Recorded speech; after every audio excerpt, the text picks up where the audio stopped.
একটা হাই দিয়ে শুরু হয়েছিল আমাদের আলাপ।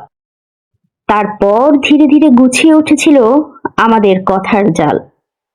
প্রথম দিককার কথাগুলো এখনো মনে আছে। খেয়েছো? ঘুমোওনি এখনো?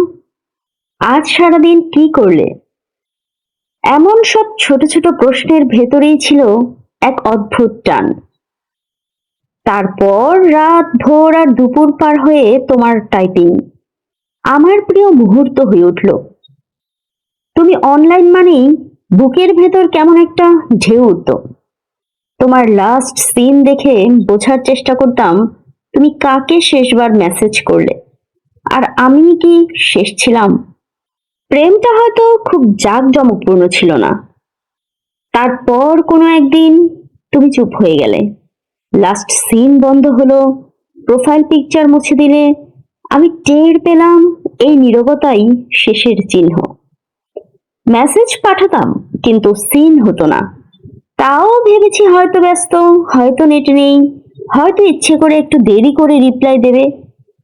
কিন্তু একদিন দেখি you can no longer send messages to this chat. তখন বুঝলাম শুধু কথাবার্তা নয়, তুমি আমাকে তোমার থেকে ব্লক করে দিলে।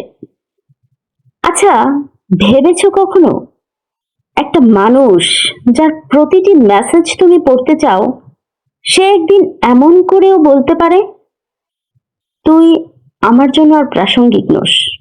ভেবেছো তোমার লাস্ট সিনের নিচে কেউ চুপ করে তাকিয়ে থাকে আজও, মেসেজ পাঠিয়ে আবার ডিলিট করে, কারণ জানে পাঠালেও আর পৌঁছবে না। তবুও আমি লিখি, ড্রাফটে জমা রাখি, কারণ আমাদের গল্পটা হয়তো শেষ হয়েছে, তবে আমার বলা কথাগুলো এখনো অসমাপ্ত।